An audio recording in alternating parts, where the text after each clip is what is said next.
Let's say you have $10,000 saved up. You see your bank account turning from 4 digits to finally 5 digits. So with the $10,000, one thing is for sure that you build some good habits of saving money. You build a foundation of money and now you're ready to invest your money. So in this video, I'm going to explain you 5 steps or 5 investments you can make with that first $10,000 from very low risk to very high risk or to medium risk. So you can smartly invest your $10,000 without wasting that money or invest in just speculation or cryptocurrency. And don't take saving $10,000 just for granted because it's a big milestone. Don't get stuck up just about thinking about $100,000 and $10,000 is not enough. $10,000 is actually a good milestone. It tells how good you are at saving and what kind of person you are, how your spending habits are. So $10,000 is a massive milestone to have, and now you're ready to go to $100,000 within few years. So now the step one is that set your foundation level, and it is low risk. So the two things you need to worry about. First, pay off your high interest credit card or high interest debt. And the second is build your emergency fund, 3 to 6 months of expenses. So high interest debt, anything above 10% is into high interest debt, whether it's a credit card, whether it's a MasterCard or anything that has more than 10% interest rate. So let's say in America, average credit card interest rate is 20%. So when you pay off that interest rate, that's a guaranteed return that you have. Now, if you have $10,000 of debt and you're paying interest rate every month, you're losing that 20%. You're losing that 20% every month. Now, you pay off that. So let's say in America, average credit card interest rate is 20%. So when you pay off that interest rate, that's a guaranteed return that you have. Now, if you have $10,000 of debt and you're paying interest rate every month, you're losing that 20%. You're losing that 20% every month. Now, you pay off that. You saved some money, you build some good habits now, you pay off that credit cards. That's a guaranteed return. That's 20% guaranteed return you took back from the banks. And on average, S&P 500 from the past 10 to 20 years has returned over only 10%.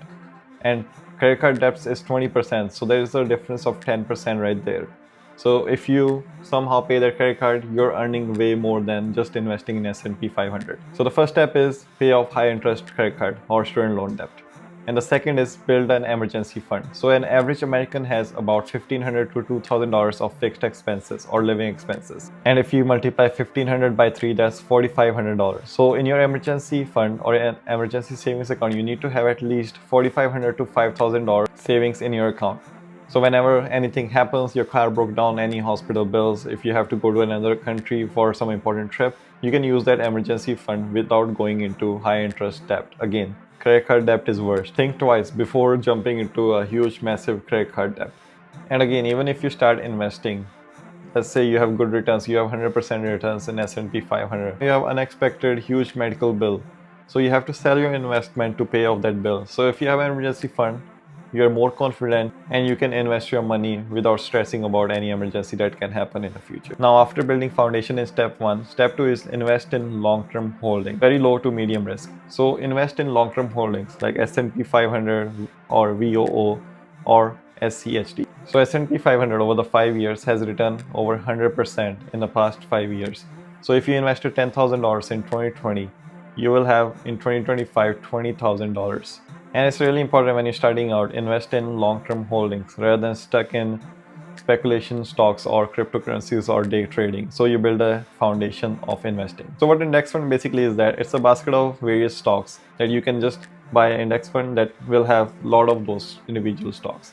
So let's say if you invest in S&P 500, you're buying 500 biggest companies in the United States that is well diversified. So you're not just picking, you're not looking at the earnings report, you're not looking at the EPS, just picking S&P 500 ETF and now you're well diversified. So I think it's less stress-free because when you're starting out, when you're investing, you're already stressed out or you already worry about what will gonna happen in the future, how things gonna work out. So when you invest in S&P 500, that gives you a little stress-free life. You can start thinking about some other things like how to earn more money than just worry about where to invest your money. So that's a good foundation. Just invest in S&P 500 ETF and you're well diversified. You're invested in top 500 companies in the United States. Now the step 3 of investing your $10,000 is in individual stocks. It's medium to high risk. So let's say if you invested in Nvidia $10,000 in 2020. So Nvidia has returned over 1500% in the past 5 years. And remember, S&P 500 only returned 100% in the past 5 years. So let's say if you invested $10,000 in Nvidia in 2020. So today you will have $153,000. And if you invested in just S&P 500 5 years ago, $10,000, you will have today around $20,000. So Nvidia has returned way more than S&P 500. But individual stocks carry risk. For sure, it gives you higher return. Let's say if you invested in Palantir the past couple of years or from past 1 years, your returns will be more than 500% because of Palantir, it's an individual stock and it had given some good returns. But the thing is, there is a risk. There's a risk of investing in individual stocks. But I'll say if you have to invest in individual stocks, you can diversify. Let's say you have $10,000. So instead of investing all the $10,000 in Nvidia, you can diversify by your own way. So $2,000 in Nvidia, $2,000 in Tesla, $2,000 in Microsoft, Google, Palantir. So you're well diversified into the growth stocks. Don't put all your money in one basket. Always be well diversified. So let's say if anything fell down, let's say $2,000 you invested in Palantir and it crashed, you have $8,000 invested in good companies. So step 4 is that if you don't want to invest all your $10,000 into the stock market, you can always invest in high yield like GICs or some high interest savings account that pays you 2.5 to 3% interest rate. So let's say you have extra cash, $25,000, $20,000 saved up, you're progressing, and you don't want to take any risk. You can go to the bank, invest your money in GICs, and some of the GICs here in Canada, especially through TD Bank, are paying 4 to 5% of interest rate if you're locking up for 1 year. So some of the GICs, if you lock it up, you can even get 5% return a year. They sometimes give you good promotions, and at least you can earn 3.5 to 4.5% interest per year. And the more you invest, the more you will earn through the GICs. And the step 5 is that if you want to take high risk, you can invest in cryptocurrencies or you can invest in real estate. So let's say your money is growing, you have $50,000 extra sitting in your bank account and you want to do something. So let's say you are buying a house that costs $250,000 and after 5 years, that same house is now $262,500.